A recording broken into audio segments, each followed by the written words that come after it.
Rumah itu berdiri tenang di pinggiran kota Jakarta, dikelilingi taman kecil dan pohon Kamboja yang bunganya sering jatuh di teras. Dari luar, tak ada yang aneh. Rumah dengan cat krem lembut itu tampak seperti potret keluarga bahagia. Halaman bersih, tawa anak kecil setiap pagi, dan aroma masakan yang hangat dari dapur. Namun di balik dinding-dindingnya, ada sesuatu yang mulai retak. Bukan suara keras atau pertengkaran besar, tapi retakan halus yang perlahan melebar seperti kaca yang terlihat utuh, padahal serpihannya sudah tak lagi menyatu. Aruna Maheswari berdiri di dapur pagi itu, mengenakan daster biru muda dengan rambut diikat seadanya. Wajahnya lembut, matanya teduh, dan senyumnya selalu menjadi alasan kecil bagi dunia di sekitarnya untuk tetap hangat. Di hadapannya, putrinya yang berusia 5 tahun, Dira, sedang berusaha memotong roti dengan pisau tumpul. Pelan-pelan. Sayang, jangan sampai jari kamu yang kena, ucap Aruna sambil tersenyum.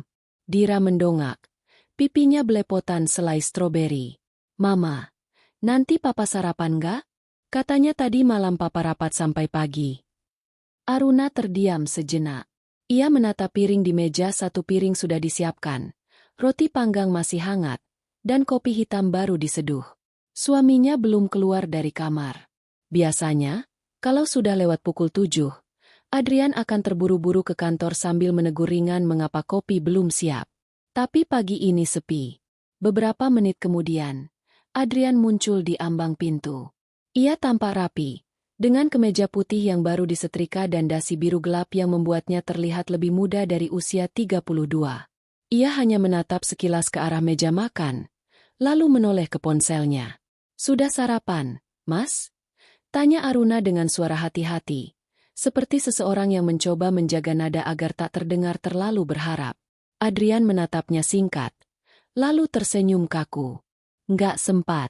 Di kantor ada breakfast meeting. Nanti aku makan di sana aja." Roti di meja dibiarkan dingin. Dira memandangi ayahnya yang sibuk mengecek notifikasi di layar ponsel, lalu berlari menghampirinya sambil memeluk kaki. "Papa nggak pamit?" Untuk pertama kalinya pagi itu, Adrian menunduk dan mengusap kepala anaknya. "Iya, papa pamit ya. Nanti pulangnya agak malam." Aruna memperhatikan cara suaminya menatap Dira, ada kehangatan, tapi juga jarak yang tidak bisa dijelaskan. Sejak beberapa bulan terakhir, tatapan itu juga yang sering diarahkan padanya. Tatapan yang membuatnya merasa seperti orang asing di rumah sendiri. Ia tahu sesuatu berubah, tapi Aruna tidak tahu kapan tepatnya. Mungkin sejak Adrian mulai dipromosikan menjadi manajer di perusahaan besar itu, atau sejak ia mulai menghadiri lebih banyak acara kantor dan pulang larut dengan alasan rapat. Awalnya, Aruna tidak curiga. Ia percaya pada suaminya. Namun kepercayaan yang terlalu lama tidak diberi makan dengan kejujuran akan mati perlahan. Hari berjalan seperti biasa. Setelah Adrian berangkat, Aruna mengantar Dira ke taman bermain dekat rumah. Anak itu tertawa riang, berlari mengejar kupu-kupu, sementara Aruna duduk di bangku kayu di bawah pohon flamboyan. Ia menatap langit yang cerah, tapi dadanya terasa sesak. Teleponnya bergetar. Pesan dari sahabatnya. "Fania, Ran, kamu jadi datang ke acara kantor suamimu minggu depan?" Katanya gala dinner besar-besaran. "Loh?" Aruna sempat membaca 2 kali sebelum membalas. Pelan-pelan. "Aku belum tahu. Belum diajak." Beberapa menit kemudian, pesan balasan masuk. "Belum diajak? Kok aneh? Itu kan acara tahunan. Semua karyawan boleh bawa pasangan. Kamu harus datang, Ran. Jangan biarkan dia jalan sendiri." Aruna menatap layar ponselnya cukup lama. Ia tahu, suaminya belum mengatakan apapun tentang acara itu. Dan sesuatu di dalam hatinya sudah menebak jawabannya. Malam itu, saat Dira sudah tidur, Aruna duduk di ruang tamu. Lampu gantung berkilau lembut, menerangi ruangan yang terlalu rapi untuk disebut hidup. Adrian baru pulang pukul 10 malam, dengan bau parfum yang bukan miliknya. Aruna bangkit, menunggu suaminya melepas jasnya. "Mas, aku dengar minggu depan ada acara gala dinner dari kantor." Adrian terdiam sejenak, kemudian tersenyum tipis.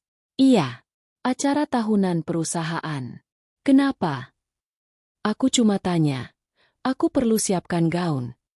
Pertanyaan itu sederhana, tapi terasa berat di udara. Adrian menatap istrinya, lalu menunduk ke arah ponselnya lagi. Kayaknya nggak usah, Ran. Itu acara formal banget. Banyak tamu penting. Aku nanti juga lebih fokus ke urusan kerja. Aruna masih berdiri di tempatnya. Jadi, aku nggak diajak. Bukan gitu. Adrian menghela napas, seolah mencari alasan yang tidak terdengar menyakitkan. Cuma, aku nggak mau kamu nggak nyaman di sana. Itu tempatnya orang-orang tinggi. Kamu tahu sendiri mereka kayak apa. Aku nggak mau kamu jadi bahan omongan. Kalimat itu seperti tamparan halus, tapi memotong lebih dalam daripada bentakan. Aruna menatapnya tanpa bicara. Orang-orang tinggi, bahan omongan. Ia tahu maksudnya. Bagi Adrian, dirinya tidak pantas berdiri di antara meja-meja kristal dan gaun-gaun mahal itu. Ia hanya istri yang dianggap kampungan, karena lebih suka daster daripada dress, karena masih canggung bicara dalam bahasa Inggris, karena lebih nyaman di dapur daripada di pesta. Malam itu Aruna tidak menangis. Ia hanya menatap bayangan dirinya di jendela. Seorang perempuan yang dulu pernah begitu dicintai, kini hanya jadi bagian dari kehidupan yang ingin disembunyikan suaminya. Hari-hari berikutnya berjalan seperti kabut. Adrian semakin sering pulang larut, dan ketika Aruna mencoba mengajak bicara, selalu ada alasan baru. Rapat, proyek, klien, atau sekadar lelah. Dira mulai terbiasa tidur tanpa mendengar suara ayahnya di rumah. Hingga suatu sore, dunia Aruna benar-benar runtuh. Fania datang dengan wajah canggung, membawa ponsel di tangannya. Ran, aku nggak tahu kamu udah lihat atau belum. Tapi aku rasa kamu harus tahu. Di layar ponsel itu, ada foto-foto dari media sosial rekan kerja Adrian. Sebuah gala dinner mewah di Hotel Bintang 5. Lampu kristal bergantungan. Meja dipenuhi tamu berpakaian glamor. Dan di tengah foto itu Adrian berdiri dengan setelan jas hitam, tersenyum lebar di samping seorang perempuan bergaun merah. Celine Aurel. Nama yang beberapa kali disebut Adrian sebagai rekan kerja paling kompeten. Dan di bawah foto itu, keterangan singkat. The perfect pair of the night. Mr. Adriana Miss Celine. Always classy. Jantung Aruna seperti berhenti berdetak. Ia tidak butuh penjelasan. Semua yang disembunyikan Adrian tiba-tiba tampak begitu jelas. Rasa malu, marah, kecewa, dan sakit bercampur jadi satu. Tapi yang paling menghantam adalah kenyataan bahwa suaminya malu mengakui dirinya sendiri perempuan yang dulu diperjuangkan. Kini dianggap aib yang harus disembunyikan. Fania menatapnya dengan iba. Ran, kamu nggak pantas diperlakukan kayak gini. Aruna tersenyum lemah. Aku tahu, Van. Tapi aku juga nggak mau marah. Aku cuma ingin dia tahu, siapa yang sebenarnya dia rendahkan. Fania terdiam. Dalam senyum tipis Aruna, ia melihat sesuatu yang belum pernah muncul sebelumnya, ketenangan yang berbahaya. Malam itu Aruna duduk di ruang kerjanya.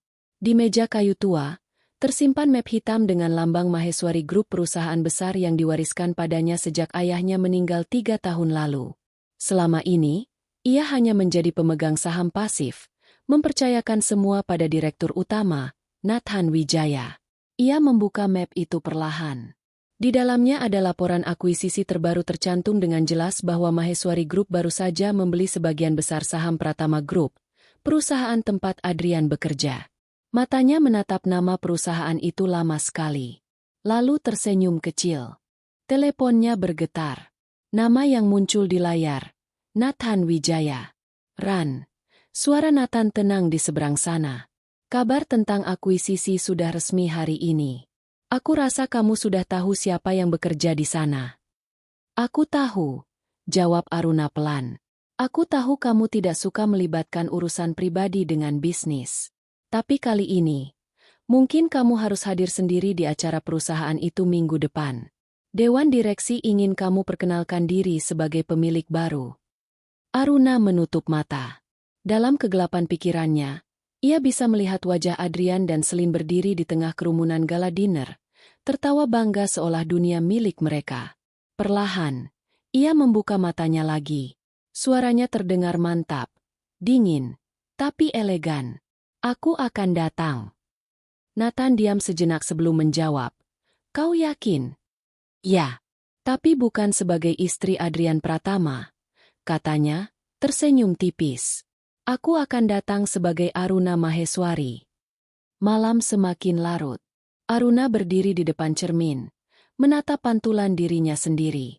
Wajahnya terlihat lelah, tapi di balik tatapan matanya, ada cahaya yang berbeda tenang, tapi menyala. Ia mengusap pipinya yang pucat, lalu menatap foto pernikahannya yang tergantung di dinding. Foto itu sudah mulai pudar warnanya. Dua orang tersenyum bahagia, tanpa tahu bahwa cinta kadang bisa berubah menjadi luka yang paling dalam. Selamat tidur, Aruna, bisiknya pada dirinya sendiri di cermin. Besok, kau harus ingat siapa dirimu sebenarnya. Dan untuk pertama kalinya setelah sekian lama, ia tidur dengan senyum di bibir bukan karena bahagia, tapi karena akhirnya ia tahu bahwa luka pun bisa menjadi kekuatan. Karena kadang, ketenangan seorang perempuan bukan berarti ia lemah. Ia hanya sedang menunggu waktu yang tepat untuk berdiri. Pagi itu langit Jakarta berwarna kelabu, seperti ikut menyesuaikan dengan hati Aruna. Udara di rumah terasa dingin, bukan karena cuaca, melainkan karena jarak yang makin menebal antara dua orang yang tinggal di bawah atap yang sama. Aruna menyiapkan sarapan seperti biasa. Roti panggang, telur setengah matang, dan secangkir kopi pahit yang dulu menjadi kesukaan suaminya. Dira sudah berangkat ke taman kanak-kanak ditemani sopir, meninggalkan rumah dalam keheningan yang nyaris menggema. Suara langkah Adrian terdengar menuruni tangga, mantap dan cepat, seperti ritme yang tak pernah berhenti. Aruna menoleh sebentar, menyapanya dengan senyum yang entah untuk siapa. Mas, sarapannya udah siap, ucapnya pelan.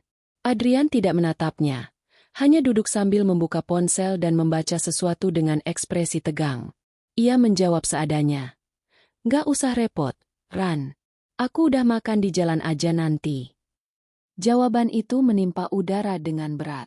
Aruna menatap secangkir kopi di tangannya, uapnya menari perlahan, seperti kehangatan terakhir yang tersisa di rumah itu. Ia meletakkannya di depan Adrian, berharap setidaknya suaminya akan menyentuhnya. Tapi tak juga. Hari ini kamu rapat di kantor pusat, ya? Tanya Aruna mencoba membuka pembicaraan. Adrian hanya mengangguk, tanpa menoleh. Iya, penting banget. Banyak petinggi dari grup baru yang datang. Katanya, perusahaan induk lagi ganti kepemilikan. Semuanya harus tampil profesional. Kata, grup baru, membuat Aruna mengangkat alis, tapi ia memilih diam. Suaminya tidak tahu bahwa grup baru yang ia bicarakan adalah milik istrinya sendiri. Dalam hati, Aruna merasa getir bagaimana mungkin seorang suami bisa begitu buta terhadap kehidupan istrinya sendiri. Tapi mungkin begitulah manusia yang terlalu sibuk mengejar pengakuan dari dunia luar, sampai lupa melihat siapa yang sudah menemani mereka sejak awal. Adrian berdiri, merapikan jasnya, lalu berkata datar. Ran, nanti sore jangan keluar rumah, ya? Kurir bakal nganter jas aku dari butik. Tolong diterima aja. Aruna mengangguk. Untuk acara gala dinner itu. Gumam Adrian sambil memeriksa dasinya di cermin ruang tamu. Harus tampil sempurna. Banyak investor besar yang datang. Aruna menatapnya lama. Matanya menelusuri wajah yang dulu begitu ia hafal, garis rahang tegas, mata tajam, dan senyum yang dulu bisa meluluhkan hatinya. Kini semuanya terasa seperti topeng yang hanya dipakai di depan dunia, bukan di rumahnya sendiri. Kalau kamu butuh aku temani. Ran, potong Adrian cepat. Nadanya lembut tapi mengandung jarak yang dingin. Aku udah bilang, ya? Acara itu bukan buat kamu. Aku nggak mau kamu nggak nyaman di sana. Aruna menunduk, menelan perih yang mulai memuncak. Aku tahu, Mas. Aku cuma ingin bantu. Adrian menghela napas.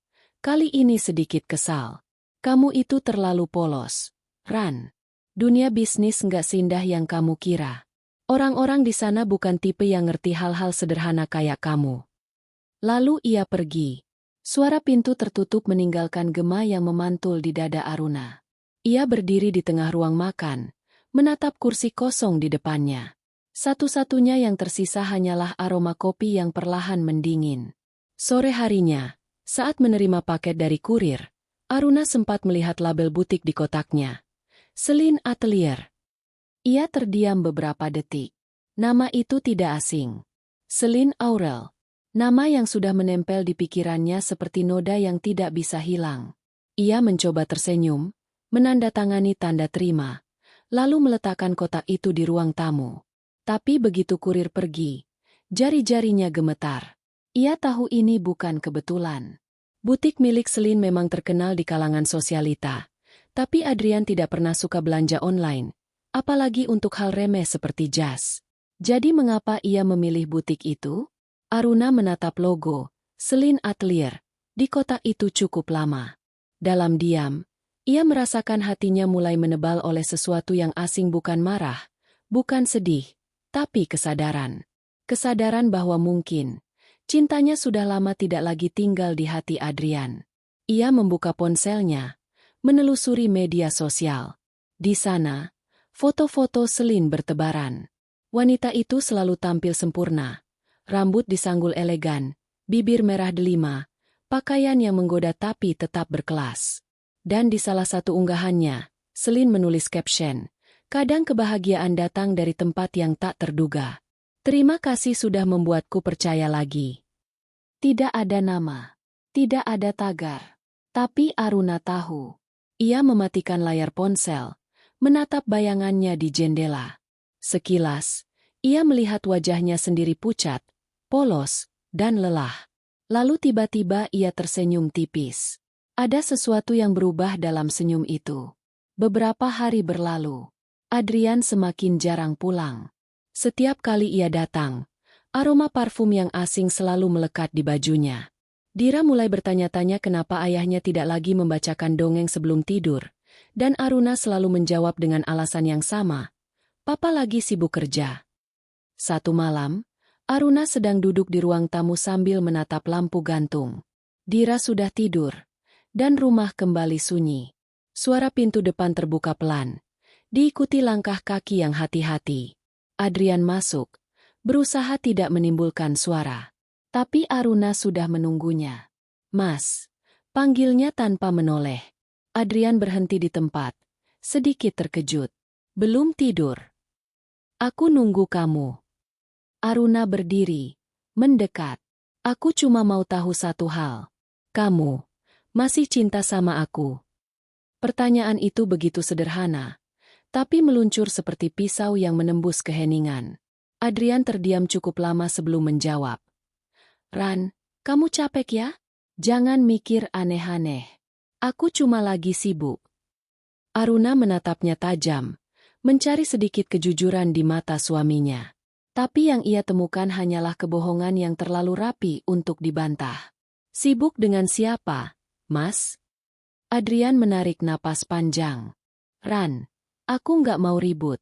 Aku benar-benar capek." "Bukan ribut, Mas," suara Aruna bergetar. "Aku cuma mau tahu, aku ini masih istrimu atau cuma bayangan masa lalu yang kamu sesali?" Adrian menatapnya beberapa detik, lalu menunduk. "Kamu terlalu dramatis." Dan seperti itu saja, ia pergi ke kamar, meninggalkan Aruna berdiri sendiri di ruang tamu. Lampu gantung di atasnya bergetar sedikit karena angin malam, memantulkan cahaya yang menusuk matanya. Aruna tersenyum pahit. "Dramatis," gumamnya pelan.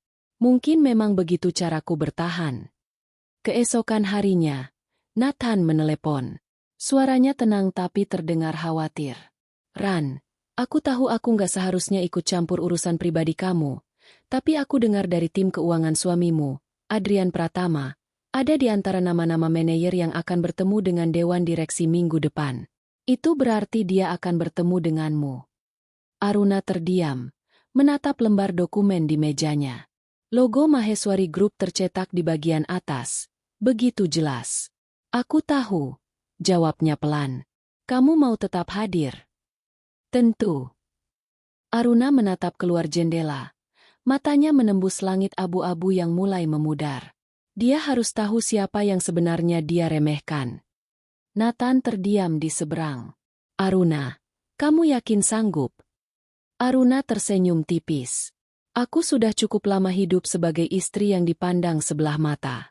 Kali ini aku mau berdiri sebagai diriku sendiri. Hari-hari berikutnya ia habiskan dengan tenang tapi pasti. Fania datang ke rumah membawa beberapa katalog gaun dan contoh desain. Ran, kamu mau tampil kayak gimana di acara itu? Tanya Fania sambil membuka lembar demi lembar foto. Aruna menatap gambar-gambar gaun mewah di sana.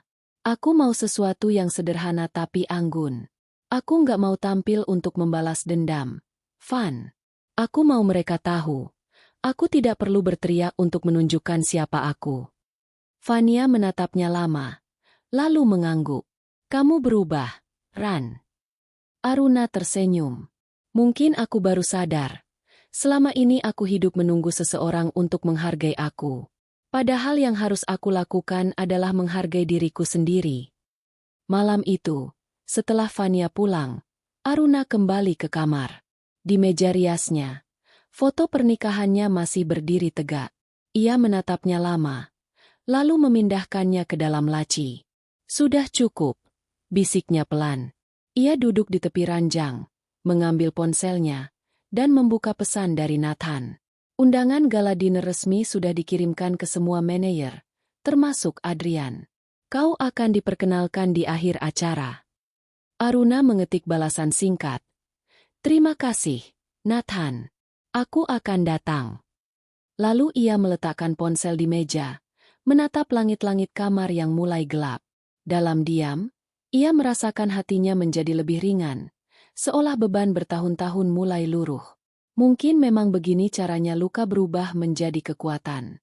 Bukan dengan kemarahan, tapi dengan kesadaran bahwa tidak ada satupun yang berhak membuatnya merasa kecil. Keesokan harinya, Adrian pulang lebih awal dari biasanya. Ia tampak ceria, membawa buket bunga di tangan. Untuk apa? Tanya Aruna datar. Adrian tersenyum, meletakkan bunga di meja makan. Untuk kamu, tentu saja. Aku cuma mau bilang makasih karena kamu udah ngertiin aku belakangan ini. Aku sibuk banget, tapi kamu nggak ngeluh. Aruna menatap bunga itu lama, lalu tersenyum kecil. Bagus bunganya. Beli di mana? Selin yang pilih, jawab Adrian tanpa sadar. Aruna hanya tersenyum lebih lebar. Oh, Selin. Adrian baru sadar ucapannya, tapi sudah terlambat. Maksudku, dia bantu pesanin. Kantorkan langganan tokonya. Aruna mengangguk, lalu beranjak dari meja. Mas, bunga ini indah, tapi sayangnya, aku nggak suka aroma yang terlalu menyengat. Ia memindahkan bunga itu ke teras.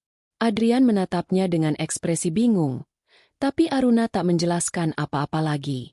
Ia sudah tidak ingin berdebat. Tidak perlu lagi. Karena dalam hatinya, ia sudah tahu waktu yang ditunggu sebentar lagi tiba. Malam gala itu bukan hanya pesta bagi perusahaan, tapi juga panggung di mana ia akan berdiri, menunjukkan kepada dunia bahwa perempuan yang diremehkan bisa berdiri lebih tinggi daripada siapapun yang pernah menundukkannya. Di kamar, Aruna membuka lemari dan menatap gaun hitam yang dikirim Fania pagi itu. Potongannya sederhana, tapi setiap jahitannya memancarkan keanggunan. Ia menyentuh kainnya perlahan, seperti menyentuh masa depan. Di cermin, ia melihat dirinya sendiri bukan lagi perempuan yang takut kehilangan cinta, tapi sosok yang siap menghadapi kebenaran dengan kepala tegak. Ia tersenyum pada bayangannya. Kau sudah cukup bersabar, Aruna. Sekarang saatnya mereka belajar arti malu. Dan malam itu, untuk pertama kalinya setelah bertahun-tahun, Aruna tidur dengan damai karena ia tahu, hari pembalasan yang elegan sudah menunggu di depan mata. Malam itu udara terasa berat, seolah langit sedang menahan sesuatu yang belum siap jatuh. Lampu-lampu kota berpendar redup, dan di rumah itu, Aruna duduk sendirian di ruang kerjanya. Di meja, secangkir teh melati yang mulai dingin dan beberapa berkas dokumen yang belum sempat ia sentuh. Jam dinding berdetak perlahan. Bunyi detiknya seperti jarum yang menusuk keheningan. Adrian belum pulang. Lagi-lagi, Aruna tidak lagi menghitung waktu. Sudah berapa malam ia duduk menunggu dalam diam, berharap ada alasan yang membuat semuanya bisa dimaafkan? Tapi kali ini tidak ada alasan yang tersisa. Tidak ada pembenaran untuk rasa malu yang dipaksakan pada dirinya. Ia membuka laptop di depannya, mengetik sesuatu di bilah pencarian. Nama, Celine Aurel, muncul di layar, lengkap dengan wajahnya yang tersenyum anggun dalam berbagai acara perusahaan. Ada foto gala dinner, rapat direksi, juga potret dirinya berdiri di samping Adrian dengan jarak yang terlalu dekat untuk disebut rekan kerja. Setiap foto seperti pecahan kaca yang menancap di dadanya. Tapi Aruna tidak lagi menangis. Air matanya sudah kering sejak malam Adrian mengatakan bahwa dirinya terlalu polos untuk dunia bisnis. Ia menatap layar laptop itu lama, lalu menutupnya perlahan. Dalam diam, sebuah tekad mulai terbentuk dingin, tenang, tapi tajam. Pagi harinya, Aruna datang ke kantor Maheswari Group. Sudah lama ia tidak menginjakkan kaki di gedung itu. Dulu, tempat ini adalah milik ayahnya menara tinggi yang berdiri di tengah pusat kota, simbol dari nama besar keluarganya. Sejak ayahnya meninggal, Aruna lebih memilih menjauh dari dunia bisnis dan mempercayakan semua pada Nathan Wijaya, direktur utama yang juga sahabat ayahnya. Begitu ia masuk ke lobi, para karyawan menunduk sopan. Mereka mengenalnya, meski jarang melihatnya secara langsung. Aruna tersenyum kecil, memberi salam singkat, lalu menuju lift eksekutif yang langsung terhubung ke lantai 30 ruang direksi. Nathan sudah menunggunya di sana.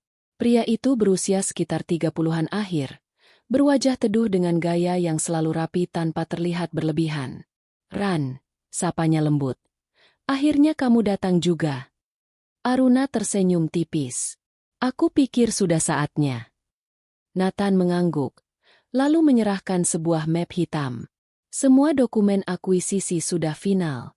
Pratama Group resmi menjadi anak perusahaan Maheswari Group mulai minggu lalu. Aku tahu kamu tidak ingin tampil di depan umum, tapi karena kamu pemilik sah, kamu perlu hadir di gala dinner untuk perkenalan simbolis. Aruna membuka map itu. Ada cap notaris, tanda tangan dewan direksi, dan surat konfirmasi transaksi. Ia membaca dengan tenang, meski hatinya bergetar ketika melihat nama perusahaan tempat Adrian bekerja tertulis di sana. "Bagaimana dengan struktur manajemennya?" tanyanya pelan. "Masih sama," jawab Nathan. "Semua manajer, termasuk Adrian, tetap bekerja di bawah dewan baru.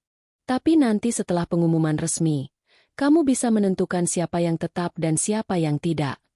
Aruna menutup map itu perlahan. Tidak perlu ada pemecatan dulu. Biarkan semuanya berjalan seperti biasa sampai acara selesai. Nathan menatapnya dengan pandangan penuh arti. "Kamu yakin ingin datang?" "Aku harus datang," jawab Aruna mantap. "Bukan untuk menunjukkan kekuasaan, tapi agar mereka tahu siapa yang mereka remehkan." Nathan tersenyum, sedikit getir. "Aku tahu kamu kuat, Ran. Tapi kalau kamu butuh seseorang di sisimu malam itu, aku akan ada." Aruna menatapnya sejenak, lalu mengangguk kecil. "Terima kasih, Nat." Hari-hari menjelang gala dinner berjalan dengan tenang, tapi di balik ketenangan itu, ada badai yang perlahan membentuk pusarannya. Adrian semakin sibuk, semakin jarang pulang. Bahkan, Dira mulai menanyakan ayahnya dengan nada kecewa. "Papa kerja terus, Ma," kata anak itu suatu malam sambil menggambar di ruang tamu. "Dira pengen papa ajak jalan kayak dulu." Aruna menatap wajah kecil itu, senyum yang dulu jadi alasan ia bertahan. "Nanti, sayang, mungkin papa lagi banyak kerjaan. Tapi mama janji, nanti kita jalan bareng bertiga lagi." Dira tersenyum polos, tidak tahu bahwa janji itu mungkin tidak akan pernah ditepati. Malam itu, setelah menidurkan anaknya, Aruna berdiri di balkon kamarnya. Lampu-lampu kota berkelap-kelip, dan dari kejauhan terdengar deru mobil di jalanan. Ia menarik napas dalam-dalam, merasakan udara malam menyentuh wajahnya. Di dalam dirinya, sesuatu perlahan terbakar, bukan kemarahan, tapi kesadaran akan harga dirinya sendiri. Ia tidak ingin menjadi korban dari cinta yang sepihak. Tidak lagi. 2 hari sebelum acara, Aruna menerima pesan dari nomor tak dikenal. Terima kasih sudah mengizinkan Adrian datang ke gala dinner bersama saya. Dia sangat bersemangat. Pesan itu disertai foto. Adrian dan Selin berdiri bersama di butik, sedang memilih jas. Aruna membaca pesan itu tanpa ekspresi. Ia tahu, Selin sengaja mengirimkannya untuk menyakiti hatinya. Tapi anehnya, Aruna tidak merasa marah. Ia justru tersenyum. Ia mengetik balasan singkat. Senang mendengarnya. Sampai bertemu di acara nanti. Ia menutup ponsel, lalu memandangi dirinya di cermin. Kau tidak bisa melukai seseorang yang sudah tidak takut kehilangan, bisiknya pelan. Hari H tiba. Pagi itu, rumah mereka terasa lebih sunyi dari biasanya. Adrian sudah bersiap lebih awal, mengenakan setelan abu-abu yang rapi. Aruna sedang menyiapkan sarapan untuk Dira ketika suaminya muncul di ruang makan. Aku nggak bisa pulang malam ini, Ran. Acara bakal selesai larut, katanya sambil merapikan jas. Aruna menatapnya sebentar, lalu mengangguk. Aku tahu. Adrian tampak agak lega karena Aruna tidak bertanya apa-apa. Ia menatap istrinya dengan sedikit rasa bersalah yang cepat ia sembunyikan. Kamu jangan begadang, ya? Tidur aja duluan. Aruna tersenyum samar. Tenang saja. Aku pasti datang, tapi mungkin kamu nggak akan menyadarinya. Adrian tidak menangkap nada aneh dalam kalimat itu. Ia hanya menepuk bahunya pelan, lalu pergi. Begitu pintu tertutup, Aruna menarik napas panjang. Jantungnya berdetak lebih cepat. Tapi bukan karena gugup melainkan karena tekad yang semakin bulat. Ia menelepon Fania. Van, aku siap. Fania datang 2 jam kemudian, membawa gaun yang sudah dijahit khusus untuknya. Hitam lembut dengan potongan klasik yang menonjolkan keanggunan tanpa kesan berlebihan. Gaun itu seperti perwujudan dari dirinya yang baru tenang, kuat, tapi tetap lembut. Aruna berdiri di depan cermin saat Fania merapikan rambutnya. Wajahnya terlihat berbeda, lebih dewasa, lebih berwibawa, dengan sorot mata yang tidak lagi lembek oleh cinta buta. Ran, kata Fania sambil menatapnya di pantulan cermin. Kamu kelihatan luar biasa. Aruna tersenyum kecil. Aku bukan mau terlihat luar biasa, Van. Aku cuma ingin berdiri tanpa menunduk. Sore menjelang malam, Adrian tiba di hotel mewah tempat acara digelar bersama Selin. Lampu kristal menggantung di langit-langit aula, memantulkan cahaya yang berkilau di gaun dan jas para tamu. Musik lembut mengalun, dan suara gelas bersentuhan di udara. Adrian tampak percaya diri, sementara Selin menggandeng lengannya erat. Senyumnya menebar kemana-mana. Banyak tamu yang menatap mereka dengan kagum. Emer Adrian Pratama dan Miss Selin, pasangan paling elegan malam ini, ujar salah satu kolega mereka sambil tertawa kecil. Adrian tersenyum sopan. Terima kasih, tapi saya hanya rekan kerjanya. Namun ekspresinya membenarkan semua gosip yang beredar. Di sisi lain kota, Aruna sudah tiba di hotel yang sama. Nathan menemaninya masuk dari pintu belakang menuju ruang tunggu khusus. Panitia acara sudah tahu kehadirannya, tapi tidak ada yang memberitahu Adrian. Itu bagian dari rencana. Apa kamu siap? Tanya Nathan dengan nada lembut. Aruna menatap dirinya di cermin satu kali lagi. Gaun hitamnya jatuh sempurna di tubuhnya. Rambutnya disanggul anggun, dan perhiasan berlian sederhana menghiasi lehernya. Tidak ada yang tersisa dari perempuan yang dulu disebut kampungan. Ia tersenyum. Aku sudah siap sejak hari dia memutuskan untuk malu padaku. Sementara itu, di aula utama, acara sudah dimulai. MC berdiri di atas panggung, memanggil nama-nama petinggi perusahaan. Adrian berdiri di barisan depan, menatap panggung dengan penuh kebanggaan. Selin berbisik di telinganya. Kau yakin pemilik barunya orang tua kaya yang gak tahu apa-apa soal bisnis? Adrian mengangguk ringan. Kemungkinan besar begitu. Biasanya mereka cuma tampil simbolis aja. Selin tersenyum sinis. Bagus. Artinya, kau masih punya peluang besar untuk naik posisi. Tapi senyum itu menghilang begitu MC mengumumkan sesuatu yang membuat seluruh ruangan mendadak hening.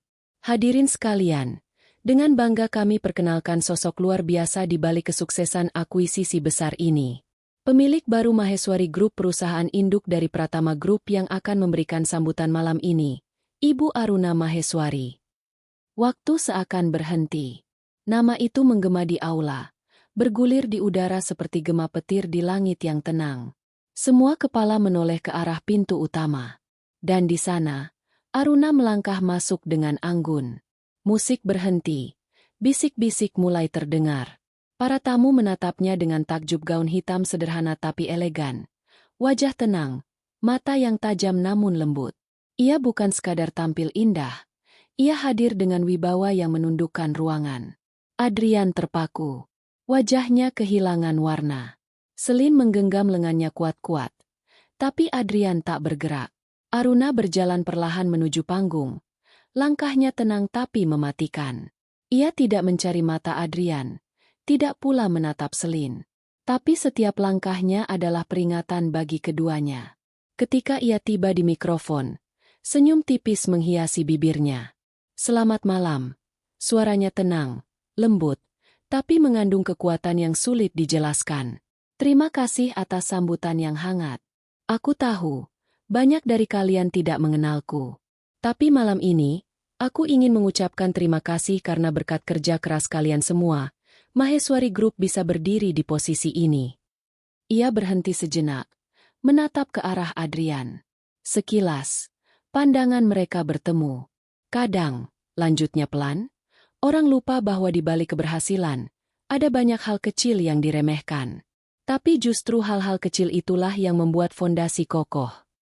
Ruangan sunyi. Hanya suara napas orang-orang yang tertahan. Aruna menutup sambutannya dengan kalimat yang menancap seperti pisau. Aku percaya, yang diremehkan hari ini, bisa jadi tempat bergantungmu besok. Dunia berputar, dan keangkuhan selalu punya waktunya untuk jatuh. Ia menunduk sopan, meninggalkan panggung dengan langkah pasti.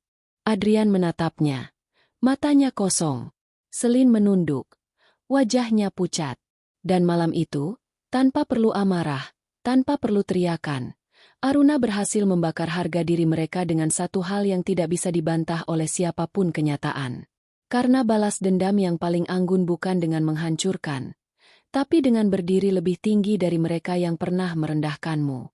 Pagi setelah gala dinner, kota terasa berbeda bagi Aruna. Udara seolah lebih jernih. Dan sinar matahari yang menembus tirai ruang tidurnya terasa lebih hangat dari biasanya. Ia duduk di tepi ranjang sambil memandangi Dira yang masih tertidur pulas. Wajah mungil itu tenang, tidak tahu apa yang terjadi malam sebelumnya.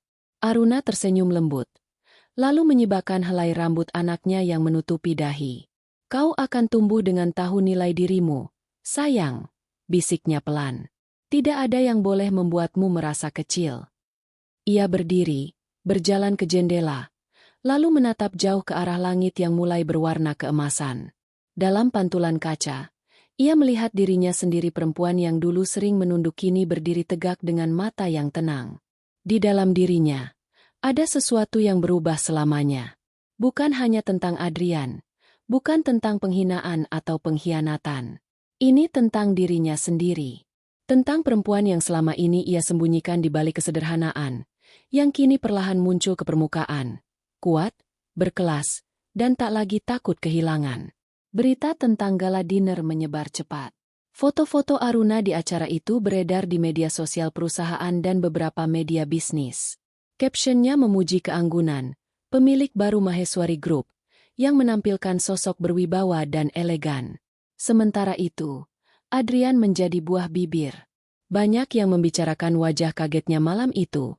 Bagaimana ekspresinya berubah dari percaya diri menjadi pucat pasi. Bahkan tanpa satu kata pun, orang sudah tahu bahwa hubungan mereka tidak lagi sama. Aruna tidak membaca berita-berita itu. Ia sibuk di kantor Maheswari Group, memulai babak baru dalam hidupnya. Sejak pagi, ia memeriksa laporan keuangan, rapat dengan Nathan dan tim direksi, mempelajari portofolio perusahaan satu persatu. Sudah lama ia tidak menyentuh dunia bisnis, Tapi begitu tangannya kembali menyentuh berkas-berkas itu, ingatannya tentang ayahnya muncul. Dulu, setiap sore, ayahnya selalu berkata, bisnis bukan tentang angka, Ran, tapi tentang manusia di baliknya. Hargai orang, dan dunia akan menghargaimu. Kini, kalimat itu kembali menjadi pegangan. Aruna tidak ingin menjadi seperti mereka yang pernah merendahkannya. Ia tidak akan menggunakan kekuasaannya untuk balas dendam, tapi untuk membangun sesuatu yang lebih besar, martabat. Dalam rapat perdananya sebagai pemilik resmi, Aruna duduk di kursi utama ruang direksi. Nathan di sampingnya, dan beberapa direktur menatapnya dengan rasa hormat yang baru. Terima kasih karena sudah mempercayakan posisi ini padaku, katanya lembut. Namun nada suaranya memiliki kekuatan yang membuat ruangan hening. Aku tidak akan mengubah banyak hal. Tapi ada satu hal yang akan aku perbaiki. Cara kita memperlakukan orang di setiap level. Beberapa kepala mengangguk, sebagian lagi masih terkejut dengan cara Aruna berbicara tenang, tapi penuh wibawa. Nathan memperhatikan wajah Aruna dengan pandangan bangga. Kau sudah siap memimpin, Ran, ucapnya lirih begitu rapat selesai. Aruna tersenyum tipis. Aku tidak memimpin untuk membalas. Nat, aku hanya ingin berdiri di tempat yang seharusnya sejak awal. Sementara itu, Adrian menghabiskan hari-harinya dalam kebingungan yang ia sembunyikan di balik formalitas. Setelah gala dinner, posisinya di kantor menjadi canggung. Ia tidak tahu bagaimana harus bersikap. Semua orang tahu bahwa pemilik perusahaan itu adalah istrinya sendiri. Kabar itu menjadi bahan gosip di antara karyawan. Mereka yang dulu menyanjung Adrian kini menatapnya dengan campuran iba dan rasa ingin tahu. Ia merasakannya setiap kali melangkah di lorong, bisik-bisik yang seolah berbisik di belakang punggungnya. Selin pun mulai menjauh. Perempuan yang dulu tampil percaya diri itu kini terlihat gelisah, takut terseret dalam skandal yang mungkin menghancurkan karirnya. Suatu sore, Adrian kembali ke rumah dengan wajah lelah. Ia mendapati Aruna sedang membaca di ruang tamu, mengenakan pakaian santai namun tetap anggun. Dira sedang bermain di karpet, menyusun balok-balok kecil dengan ceria. Aruna, panggil Adrian pelan. Aruna mengangkat wajahnya, menatapnya tanpa banyak ekspresi. Kau sudah pulang? Ya, aku. Suaranya terhenti. Ia tidak tahu harus berkata apa. Permintaan maaf terasa sia-sia. Aruna menutup bukunya perlahan. Kau tidak perlu menjelaskan apapun, Adrian. Semua sudah jelas. Tapi kau malu padaku, bukan karena aku kampungan, potong Aruna tenang. Tapi karena aku tidak seperti perempuan yang kau kagumi. Dan sekarang setelah kau tahu siapa aku sebenarnya, apakah kau merasa lebih nyaman? Adrian menunduk. Aku bodoh, Aruna. Tidak, katanya sambil berdiri. Kau hanya sombong. Dan sombong adalah kebodohan yang dibungkus keangkuhan. Ia berjalan melewati Adrian, meninggalkannya di tengah ruangan. Setiap langkahnya meninggalkan gema lembut yang lebih menyakitkan daripada kemarahan apapun. Hari-hari berikutnya berjalan seperti lembaran baru yang mulai tertulis perlahan. Aruna mulai menata hidupnya dengan ritme yang berbeda. Ia tidak lagi menunggu siapapun di malam hari, tidak lagi menahan tangis di balik pintu kamar. Rutinitasnya kini penuh makna. Ia bekerja di pagi hari, mengurus Dira di sore hari, lalu menghabiskan malam dengan membaca atau menulis catatan kecil tentang ide bisnisnya. Nathan sering datang ke rumah untuk membahas proyek. Kadang mereka berbicara tentang strategi perusahaan. Kadang sekadar minum teh sambil mendengarkan musik lembut. Tidak ada romansa di antara mereka. Hanya kehangatan yang lahir dari rasa saling menghargai. Nathan tahu, Aruna masih menyembuhkan dirinya. Dan Aruna tahu, ia tidak butuh pelarian untuk merasa utuh lagi. Ia hanya perlu berdamai dengan dirinya sendiri. Dalam setiap pertemuan itu, ada ketenangan yang perlahan tumbuh. Bukan dari cinta baru, tapi dari rasa tenang karena akhirnya ia hidup dengan caranya sendiri. Suatu sore, Aruna menghadiri rapat di gedung Pratama Group bekas tempat Adrian bekerja. Ini kali pertama ia datang sejak malam gala. Ruangannya masih sama, aroma kopi dan pendingin ruangan yang dingin menusuk. Begitu ia melangkah masuk ruang utama, semua karyawan berdiri memberi salam.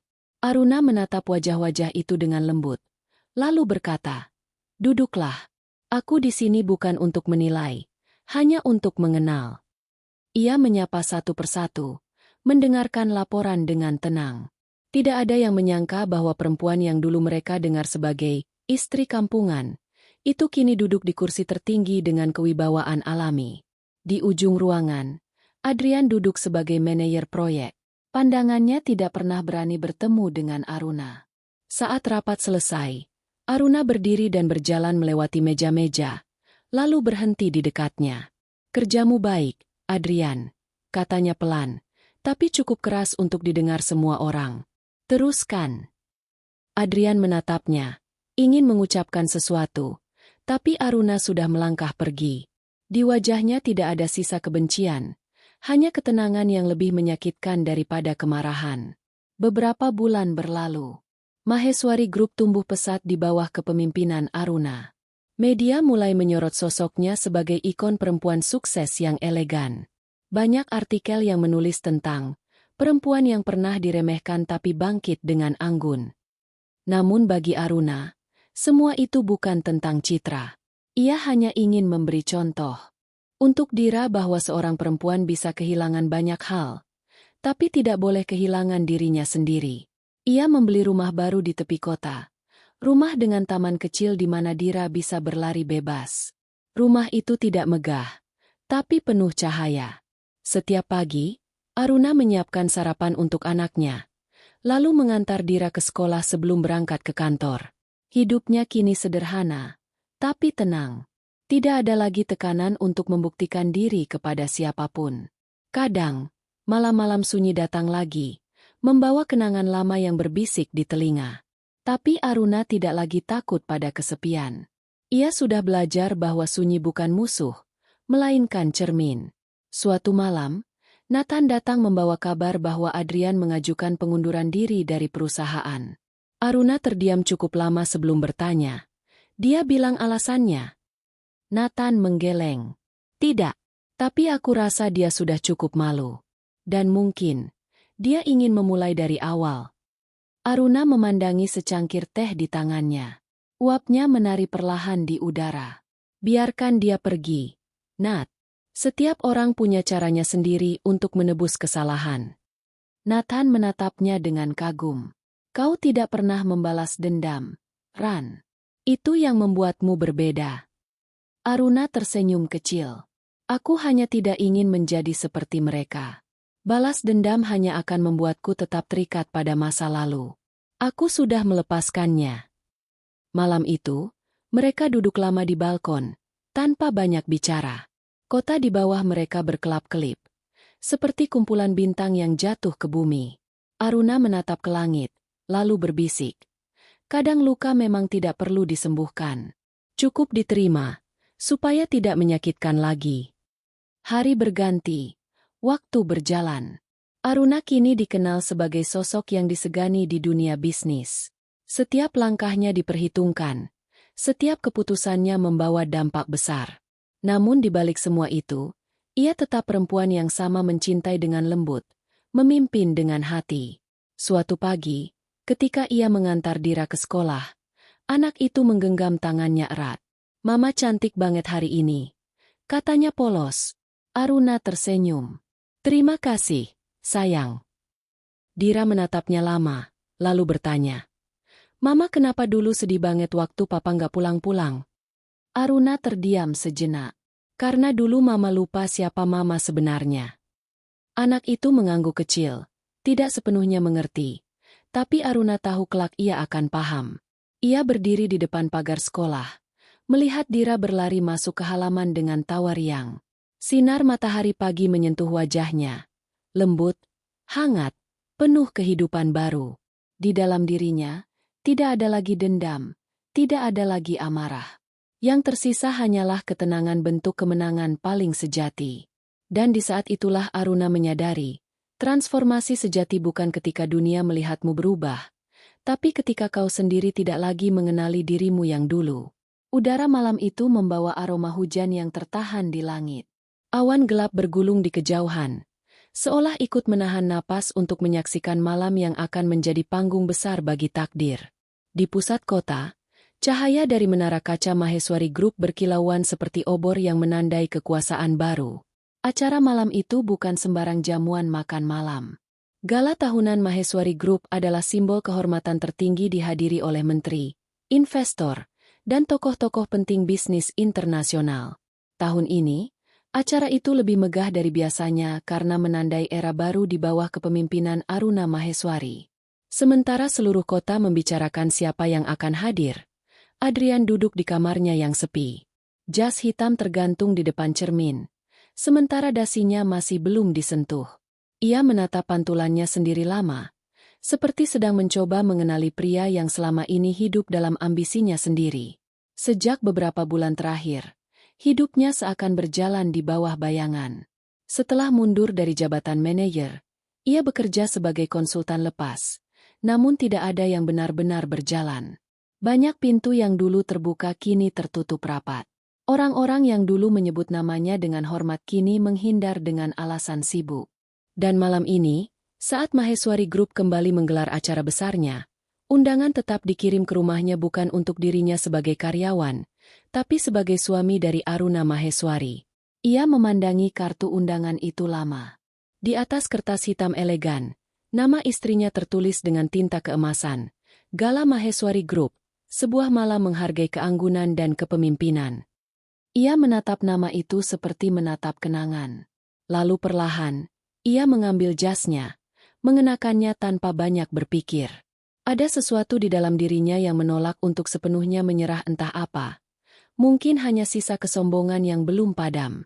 Sementara itu, Aruna berdiri di depan cermin besar di ruang riasnya. Gaun malamnya berwarna merah marun, potongan lembut dengan detail renda di bahu. Tidak ada kemewahan berlebihan, tapi setiap helai kainnya seperti menceritakan perjalanan panjang yang ia tempuh. Fania membantu merapikan rambutnya, menyematkan anting berlian kecil di telinganya. "Kau tampak seperti lahir untuk malam ini," katanya lirih. Aruna tersenyum tipis. "Malam ini bukan tentang aku, Van. Ini tentang menutup lingkaran lama." Nathan mengetuk pintu dan masuk beberapa saat kemudian. Ia mengenakan setelan biru gelap yang membuat wajahnya tampak teduh. "Semua sudah siap, Ran. Para tamu sudah datang. Dewan direksi menunggumu di bawah." Aruna mengangguk. "Baik, Nat. Kita turun sebentar lagi."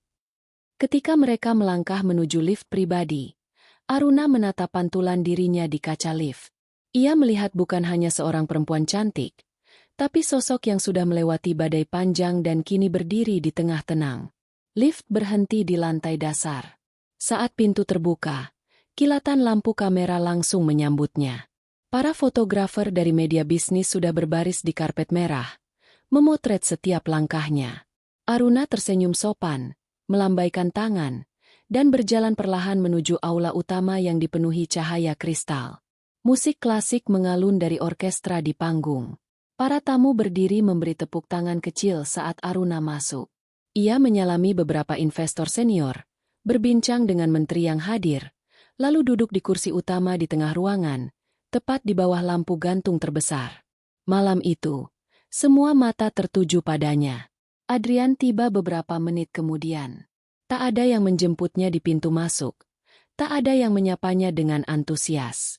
Ia berjalan melewati tamu-tamu yang sebagian mengenal wajahnya tapi berpura-pura tidak tahu. Di dalam aula, ia melihat Aruna duduk di tengah panggung cahaya, dikelilingi tokoh-tokoh besar. Di sisi kanannya, Nathan duduk dengan posisi terhormat, berbincang santai dengannya. Pemandangan itu membuat sesuatu di dada Adrian bergetar, bukan hanya penyesalan, tapi kesadaran akan jarak yang tidak mungkin lagi dijembatani. Ia mengambil tempat di kursi belakang, berbaur dengan kerumunan tamu. Tak ada yang tahu siapa dirinya, atau mungkin mereka pura-pura tidak tahu. Ia hanya bisa menatap Aruna dari jauh, seperti seseorang yang diasingkan dari kehidupan yang dulu ia miliki. Aruna tidak menoleh padanya, tapi Adrian merasa seolah setiap gerakannya disengaja untuk mengingatkan, inilah hasil dari kesombonganmu. Acara berjalan megah. MC membacakan daftar penghargaan, sambutan, dan ucapan selamat dari berbagai pihak. Musik lembut terus mengiringi percakapan. Namun puncak malam itu adalah sesi apresiasi khusus dari pemilik perusahaan kepada seluruh tim dan Aruna diminta untuk naik ke podium. Ia melangkah dengan tenang. Gaun marunnya berkilau di bawah cahaya lampu. Semua tamu menatapnya dengan hormat. Begitu ia berdiri di depan mikrofon, ruangan seketika hening. Selamat malam. Suaranya lembut tapi bergema jelas. Malam ini adalah tentang perjalanan panjang, tentang ketulusan dan kesetiaan. Aku berdiri di sini bukan karena aku lebih hebat, tapi karena aku pernah jatuh dan memilih untuk berdiri lagi. Beberapa tamu mengangguk pelan. Aruna melanjutkan. Matanya menyapu ruangan dengan tenang. Dalam hidup, kita seringkali bertemu dengan orang-orang yang membuat kita lupa siapa diri kita sebenarnya. Mereka meremehkan, menertawakan, bahkan memalingkan wajahnya ketika kita mencoba memberi yang terbaik. Tapi jika kita tetap percaya pada nilai diri sendiri, dunia akhirnya akan tunduk pada keanggunan kita. Kata-katanya membuat ruangan itu seolah bernafas pelan. Setiap orang merasakan maknanya, meski tidak semuanya tahu cerita di baliknya. Tapi Adrian tahu. Setiap kata itu seperti cambuk halus yang memukul hatinya satu persatu. Dan untuk semua orang yang pernah membuatku belajar tentang kehilangan, terima kasih. Kata Aruna menutup sambutannya. Karena dari kehilangan itulah aku menemukan diriku sendiri. Tepuk tangan bergema panjang. Aruna menunduk sopan lalu turun dari podium. Ketika ia melangkah di antara para tamu, Adrian berdiri. Ia tidak tahan lagi. Ia melangkah maju, menghampirinya. Beberapa mata memandang, sebagian terkejut, sebagian berbisik. Aruna, panggilnya lirih. Aruna berhenti. Ia menatapnya sekilas. Senyum tipis terukir di bibirnya. Tidak ada kebencian, tidak ada kemarahan, hanya kedewasaan yang menenangkan. Adrian menunduk sedikit. Suaranya bergetar. Maafkan aku. Aruna tidak menjawab. Ia hanya menatapnya sebentar, lalu berkata pelan. Kau tidak perlu meminta maaf. Aku sudah memaafkanmu, bahkan sebelum kau tahu kesalahanmu. Ia lalu berjalan lagi, meninggalkan Adrian berdiri di tengah aula yang tiba-tiba terasa terlalu terang untuknya. Semua mata menatap, tapi tak satu pun yang peduli. Ia menjadi kecil di antara kilauan lampu kristal, tenggelam dalam rasa malu yang ia ciptakan sendiri. Acara berlanjut dengan pesta dansa. Musik berubah menjadi lebih hangat. Para tamu berpasangan di tengah ruangan. Nathan mendekati Aruna, menunduk sopan. Bolehkah saya meminjam satu tarian dari pemilik malam ini? Aruna tersenyum. Tentu, Nat. Mereka menari perlahan di bawah cahaya temaram. Gerakannya lembut, penuh kehati-hatian. Di sekeliling mereka, orang-orang berdecak kagum bukan hanya karena keanggunan Aruna, tapi karena aura ketenangan yang menyelimuti dirinya. Setiap langkah tarian itu seperti simbol dari kebangkitan. Seorang perempuan yang dulu diremehkan kini menjadi pusat perhatian tanpa perlu berteriak. Di kejauhan, Adrian masih berdiri, menatap mereka. Ia merasa asing di tempat yang dulu menjadi dunianya. Perlahan ia berbalik dan keluar dari aula, meninggalkan keramaian di belakang. Tidak ada yang memperhatikannya pergi. Di luar, hujan mulai turun. Rintik-rintiknya jatuh di bahunya, membasahi jas hitam yang kini terasa berat. Ia menatap langit, lalu tersenyum getir. Dalam hatinya ia tahu, malam itu akan menjadi kenangan terakhirnya tentang Aruna perempuan yang dulu ia abaikan, tapi kini tak mungkin lagi ia sentuh. Sementara itu, di dalam aula, Aruna berhenti menari dan berjalan ke balkon besar yang menghadap ke taman kota. Nathan mengikutinya dari jauh, tapi membiarkan Aruna berdiri sendiri di bawah cahaya lampu luar yang keemasan. Dari atas sana, ia bisa melihat seluruh kota Jakarta berpendar di bawah hujan tipis. Jalanan berkilau, mobil-mobil bergerak seperti bintang di bumi. Ia menarik napas dalam-dalam. Malam ini bukan kemenangan, melainkan penegasan bahwa ia telah selesai dengan masa lalunya. Di balik kaca balkon, pantulannya tampak kuat dan anggun. Ia memandangi dirinya sendiri dengan senyum kecil. Tidak ada lagi kesedihan di matanya, hanya ketenangan. Dalam hati, ia berterima kasih kepada dirinya sendiri karena bertahan. Karena tidak menyerah ketika semua orang menyuruhnya berhenti. Nathan mendekat perlahan, berdiri di sampingnya. Mereka tidak bicara, hanya menatap kota di bawah sana. Hujan masih turun, tapi lembut, seperti restu. Malam semakin larut. Satu persatu tamu pamit, musik perlahan mereda, dan aula mulai kosong. Aruna berjalan menyusuri lorong panjang menuju ruang tunggu. Di sana, gaun marunnya masih berkilau dalam sisa cahaya lampu kristal. Ia berhenti sejenak, memejamkan mata. Dalam keheningan itu, ia mendengar gema masa lalu suara Adrian yang dulu memanggilnya, kampungan, tawa sinis selin, dan tangis malam-malam yang ia habiskan sendirian. Semua suara itu kini redup, larut, lalu hilang. Ketika ia membuka mata, hanya ada dirinya sendiri. Perempuan yang akhirnya utuh tanpa perlu siapapun. Ia melangkah keluar menuju hujan yang masih turun rintik-rintik. Air dingin menyentuh kulitnya, tapi terasa menenangkan. Ia tidak berlari, tidak bersembunyi. Hujan itu seperti pembersih terakhir yang menghapus sisa-sisa luka. Di langit, kilat berpendar jauh, namun lembut. Seolah alam ikut menunduk pada ketenangan yang kini menyelimuti sosok Aruna Maheswari. Malam itu, dunia menyaksikan bukan hanya gala dari sebuah perusahaan besar, tapi kebangkitan seorang perempuan yang menolak ditenggelamkan oleh rasa malu. Dan di antara gemerlap lampu, keheningan, dan hujan, Aruna tahu. Akhir dari rasa sakit bukanlah balas dendam, melainkan ketika kita bisa tersenyum melihat masa lalu tanpa ingin kembali lagi. Pagi itu datang dengan lembut. Cahaya matahari menerobos tirai kamar Aruna, menciptakan garis-garis keemasan di lantai kayu. Di luar, suara burung bercampur dengan aroma tanah basah sisa hujan semalam. Semesta seperti baru saja menutup bab panjang dan membuka halaman yang baru. Aruna berdiri di depan jendela, secangkir teh melati hangat di tangannya. Gaun tidurnya berwarna putih sederhana, rambutnya dibiarkan terurai. Di bawah sana, taman rumahnya tampak segar bunga Kamboja yang sempat layu kini kembali mekar. Ia menatapnya lama, menyadari betapa banyak hal yang bisa pulih jika diberi waktu dan ketulusan. Sudah seminggu berlalu sejak malam gala itu.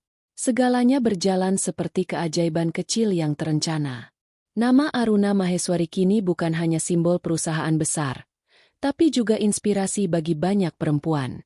Media menulis tentang sang pewaris bijak, publik memuji kecerdasannya, dan para pemimpin bisnis menawarkan kolaborasi. Namun di tengah semua gemuruh itu, Aruna tetap tenang.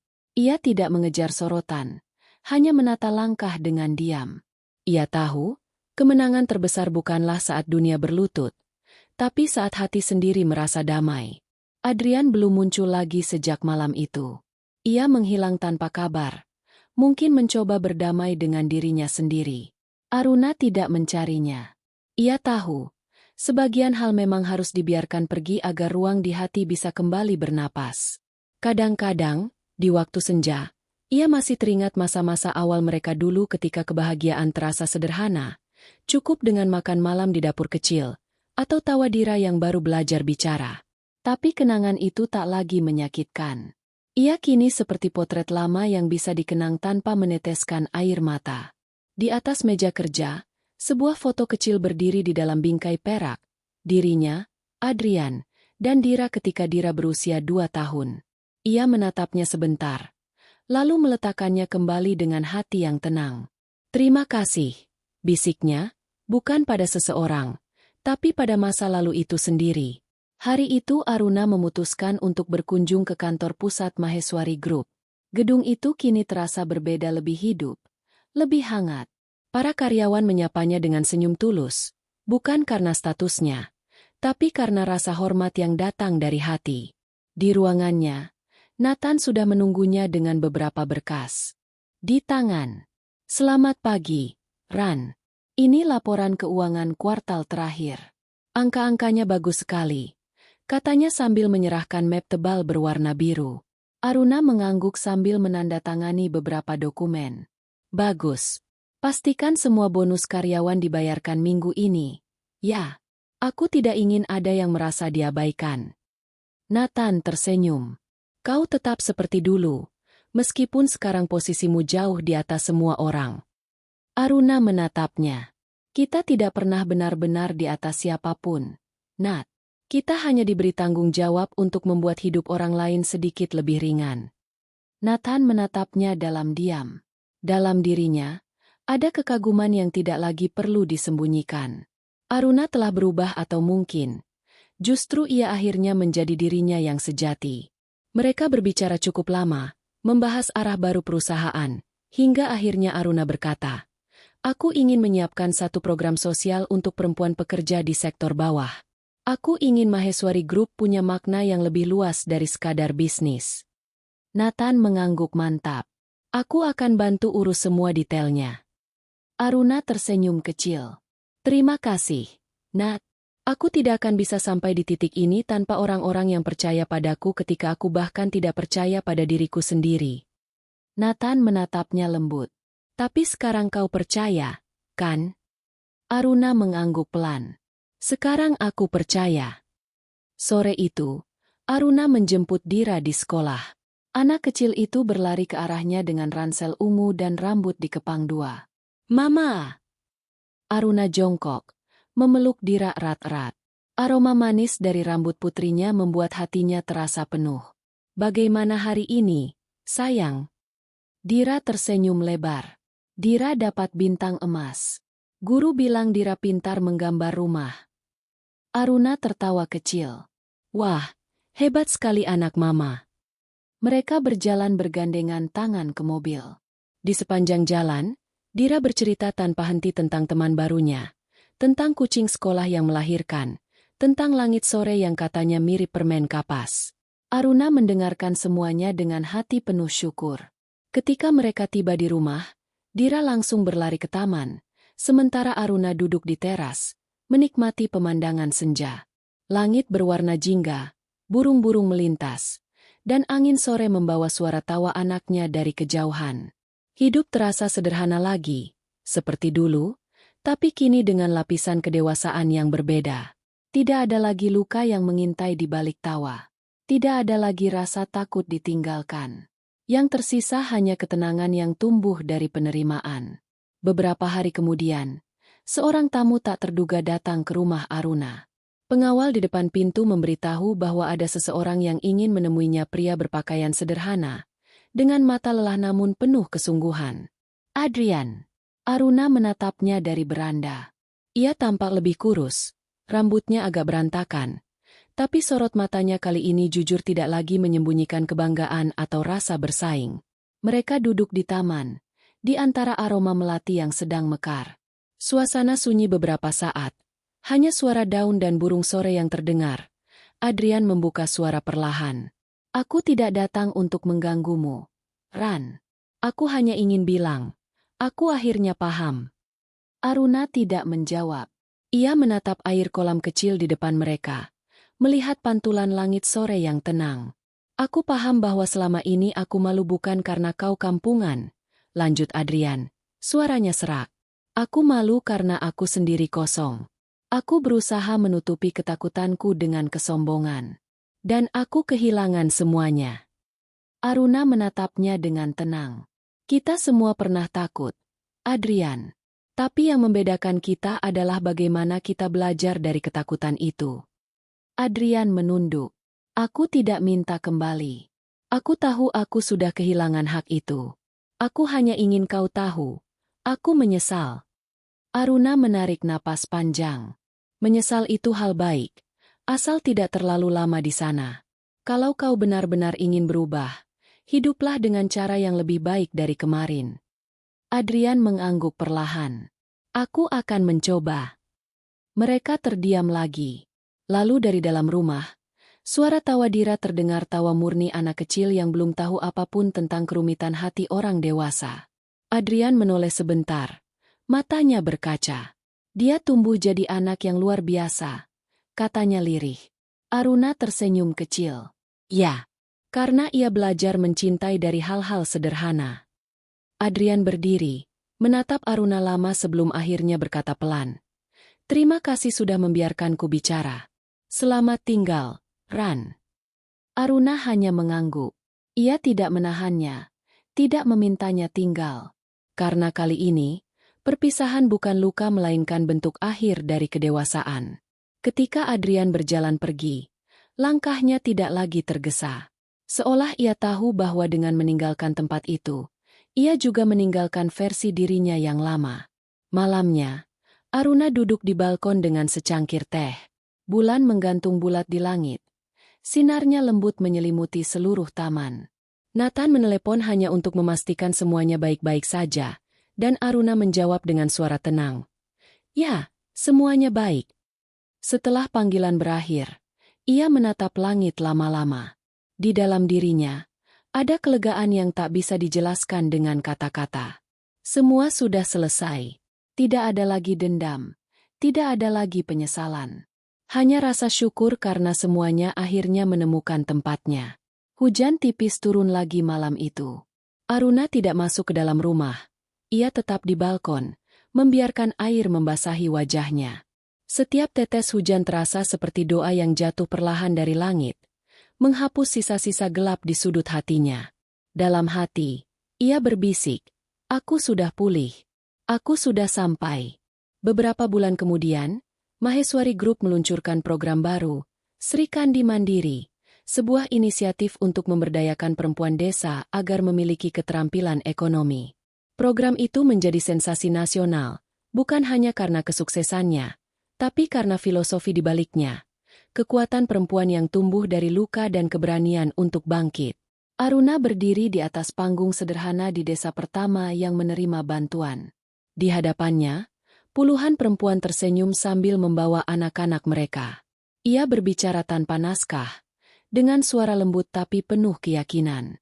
"Jangan biarkan siapapun membuatmu merasa kecil hanya karena kamu sederhana," katanya. "Kesederhanaan bukan kelemahan, tapi kekuatan. Karena dari sanalah cinta, kerja keras, dan keberanian tumbuh." Tepuk tangan menggema di udara terbuka. Di antara kerumunan, seorang jurnalis mengambil gambar, dan keesokan harinya, seluruh media nasional menulis hal yang sama. Aruna Maheswari dari perempuan yang diremehkan, menjadi perempuan yang mengangkat banyak orang. Malamnya, Aruna pulang bersama Dira. Mereka berdua duduk di taman sambil memandangi langit penuh bintang. Dira bersandar di pangkuannya, perlahan tertidur. Aruna membelai rambut anaknya sambil tersenyum. Di dalam dirinya, tak ada lagi kehampaan. Ia tahu, segala luka yang dulu ia tanggung tidak sia-sia. Semua itu adalah bagian dari jalan panjang menuju ketenangan ini. Ia menatap bintang paling terang di langit, lalu menutup matanya perlahan. Dalam keheningan, ia tahu inilah akhirnya yang sesungguhnya. Bukan ketika seseorang datang memohon maaf, tapi ketika kita sudah tak lagi membutuhkan penjelasan apapun untuk merasa damai. Beberapa tahun telah berlalu. Waktu bergerak seperti arus sungai yang tenang, membawa segala luka, tawa, dan kenangan di dalamnya menuju laut luas bernama kehidupan. Dunia terus berputar, dan bersama waktu, segalanya berubah pelan seperti warna langit yang perlahan berpindah dari jingga ke biru, dari biru ke kelabu, tanpa pernah berhenti. Aruna Maheswari kini dikenal sebagai sosok yang disegani dan dihormati. Di setiap majalah bisnis, fotonya terpampang dengan senyum yang menenangkan, disertai kata-kata yang menginspirasi. Namun bagi orang-orang yang mengenalnya dekat, Aruna bukan sekadar pemimpin sukses. Ia adalah lambang ketenangan sebuah kekuatan lembut yang lahir dari luka yang pernah membakar habis hidupnya. Di rumahnya yang menghadap ke taman hijau, pagi-pagi selalu diawali dengan ritual sederhana. Aruna menyiram bunga, membuat teh melati, dan membaca beberapa lembar buku di teras. Dira kini sudah berusia 10 tahun, rambutnya panjang terurai, matanya berkilau seperti mata ibunya. Ia suka menggambar, sama seperti dulu, dan mimpinya berubah setiap minggu. Kadang ingin jadi arsitek, kadang penyanyi, kadang penulis seperti tokoh favoritnya. Dira akan jadi apapun yang ia mau. Begitu kata Aruna setiap kali anaknya bertanya. Dan di balik kalimat itu, selalu ada keyakinan mendalam bahwa tidak ada batas bagi perempuan yang berani berdiri setelah dijatuhkan. Suatu pagi di bulan Maret, Aruna menerima surat dari luar negeri. Surat itu dikirim dari Singapura, bertuliskan nama pengirim yang sudah lama tak ia dengar, Adrian Pratama. Ia menatap amplop itu lama sebelum akhirnya membukanya. Di dalamnya hanya ada selembar kertas. Tulisan tangan yang rapi tapi tampak sedikit gemetar. Aruna, aku menulis surat ini bukan untuk menuntut apapun. Aku hanya ingin berterima kasih. Terima kasih karena pernah mencintaiku dengan cara yang paling tulus. Terima kasih karena membiarkanku jatuh agar aku bisa belajar menjadi manusia. Hidupku kini tenang. Aku bekerja di sebuah yayasan kecil, membantu orang-orang yang dulu tak pernah kulihat. Di setiap langkah, aku selalu ingat kata-katamu, bahwa kehilangan adalah cara semesta mengajarkan makna keberadaan. Aku tidak meminta maaf lagi. Aku hanya ingin kau tahu aku baik. Dan aku berharap kau lebih dari sekadar baik. Salam untuk Dira. Dari Adrian. Aruna menutup surat itu perlahan. Tidak ada air mata. Tidak ada rasa getir. Hanya kehangatan aneh yang muncul di dadanya. Seperti melihat daun gugur yang akhirnya menemukan tanah untuk beristirahat. Ia memasukkan surat itu ke dalam kotak kayu kecil di laci meja. Kotak yang dulu menyimpan banyak kenangan. Kini menjadi tempat bagi sesuatu yang sudah selesai. Hari-hari berjalan seperti biasa. Maheswari Group berkembang menjadi perusahaan yang tidak hanya dikenal karena inovasinya, tapi juga karena program sosialnya. Sri Kandi Mandiri, kini telah hadir di 30 provinsi, membantu ribuan perempuan bangkit dari keterbatasan. Aruna tidak lagi sibuk mengejar angka. Ia lebih sering turun langsung ke lapangan, bertemu perempuan-perempuan yang bekerja dengan tangan mereka sendiri, menatap wajah-wajah yang dulu ia temui dalam bayangannya. Perempuan yang pernah diremehkan, diabaikan, dan kini berdiri dengan kepala tegak. Setiap kali ia berbicara di depan mereka, kata-katanya sederhana, tapi dari suaranya terpancar sesuatu yang lebih kuat dari semua retorika. Sebuah ketulusan yang tidak bisa dibuat-buat. Kita semua punya masa lalu. Katanya suatu sore di sebuah desa di Yogyakarta. Tapi masa lalu itu tidak menentukan siapa kita. Hanya mengingatkan dari mana kita berangkat. Dan dari manapun kita datang, kita selalu bisa memilih kemana kita akan pergi. Perempuan-perempuan itu menangis, bukan karena sedih, tapi karena mereka merasa dipahami. Dan di wajah Aruna, mereka melihat diri mereka sendiri dalam versi yang telah menemukan keberanian untuk sembuh. Malamnya, setelah perjalanan panjang, Aruna pulang ke rumah. Dira sudah tidur di kamarnya. Buku gambar terbuka di meja kecil. Di atas kertas itu, tergambar seorang perempuan dengan gaun merah dan senyum lembut, berdiri di bawah pohon besar. Di bawah gambar itu tertulis tulisan tangan kecil. Mama, pahlawan paling cantik di dunia. Aruna tersenyum. Ia menutup buku itu perlahan, lalu mencium kening anaknya. Dalam diam, ia berdoa agar Dira tumbuh menjadi perempuan yang kuat, tapi juga tahu kapan harus lembut. Setelah memastikan lampu kamar anaknya dimatikan, ia berjalan ke balkon. Angin malam menyentuh wajahnya, membawa aroma laut dari kejauhan. Di langit, bulan tampak penuh, bersinar lembut seperti mata yang mengerti segala rahasia dunia. Aruna menatap ke arah horizon. Di balik pegunungan gelap di sana, ia tahu kehidupan terus berjalan. Mungkin di suatu tempat, Adrian juga sedang menatap langit yang sama, dalam kesunyian yang berbeda. Dan entah kenapa, pikiran itu tidak lagi membuatnya sedih. Ada kedamaian aneh di dalamnya seperti akhirnya semua lingkaran telah tertutup dengan sempurna. Beberapa bulan kemudian, Maheswari Group menerima penghargaan nasional untuk kontribusi sosial terbaik. Dalam acara itu, Aruna diminta memberikan pidato penutup. Ia berdiri di atas panggung besar, mengenakan kebaya krem sederhana. Tidak ada perhiasan mencolok, hanya senyum tenang yang membuat semua mata terpaku. Penghargaan ini bukan untukku, katanya dengan suara lembut namun tegas. Ini untuk semua perempuan yang memilih untuk tetap berdiri ketika dunia memintanya menyerah. Untuk semua yang pernah menangis dalam diam, tapi tetap bangun setiap pagi dengan keberanian baru. Ruangan hening. Tak satu pun berani memotong kata-katanya. Dulu, aku pernah menjadi seseorang yang merasa tidak pantas. Tapi sekarang aku tahu, nilai diri kita tidak ditentukan oleh siapa yang mencintai kita, atau siapa yang meninggalkan kita. Nilai diri kita ditentukan oleh bagaimana kita mencintai diri sendiri setelah semuanya hancur. Ia berhenti sejenak, menghela napas. Dan malam ini, aku ingin semua orang di sini tahu bahkan luka yang terdalam pun bisa berubah menjadi taman yang indah, jika kita cukup sabar untuk menyiramnya dengan ketulusan. Tepuk tangan bergemuruh. Beberapa orang meneteskan air mata. Aruna menunduk sedikit, lalu turun dari panggung. Di luar ruangan, Nathan sudah menunggunya. Mereka saling bertukar senyum, tak banyak bicara. Dalam diam itu, mereka saling mengerti perjalanan yang panjang akhirnya sampai di tempat yang tenang. Beberapa waktu kemudian, Aruna dan Dira berlibur ke Ubud. Mereka menginap di sebuah villa kecil di tengah sawah. Udara pagi segar. Kabut turun rendah di antara pepohonan. Dira berlari di jalan setapak, tertawa, mengejar kupu-kupu, sementara Aruna duduk di tepi teras, menatap hijaunya hamparan padi. Ia mengambil buku catatan, menulis pelan. Tidak untuk dipublikasikan, hanya untuk dirinya sendiri. Tulisan itu seperti doa yang ingin ia titipkan pada angin. Aku pernah hancur karena cinta yang salah, tapi dari kehancuran itu, aku belajar mencintai diriku dengan benar. Aku pernah ditinggalkan, tapi justru di sanalah aku menemukan arah pulang. Hidup bukan tentang menunggu seseorang datang memperbaiki kita, tapi tentang keberanian untuk memperbaiki diri sendiri, lalu membiarkan cinta yang benar datang pada waktunya. Ketika ia selesai menulis, angin bertiup pelan, mengibaskan ujung kertas itu. Ia tersenyum, lalu menutup bukunya.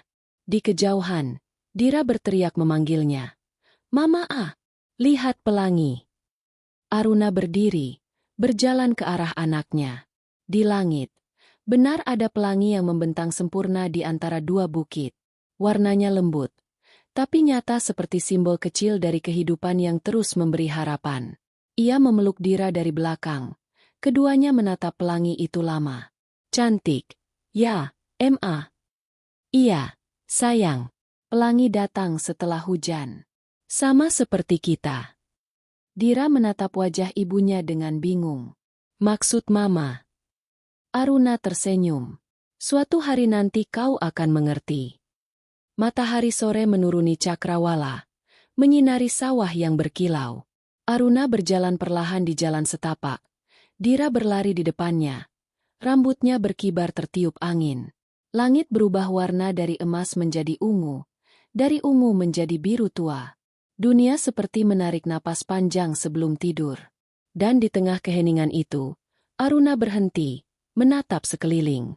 Di dalam dirinya, tak ada lagi pertanyaan, tak ada lagi beban. Semua luka telah menjadi bagian dari dirinya, tapi tidak lagi menyakitkan. Mereka hanya ada di sana seperti bekas jahitan di kulit yang mengingatkan bahwa ia pernah terluka, tapi kini telah sembuh. Ia menatap ke arah langit sekali lagi, lalu menutup matanya perlahan. Angin menerpa wajahnya, membawa aroma tanah, air, dan kehidupan. Dalam diam itu, ia tahu ia sudah tiba. Bukan di puncak kekuasaan, bukan di tengah sorotan, tapi di titik paling tenang di dalam dirinya sendiri.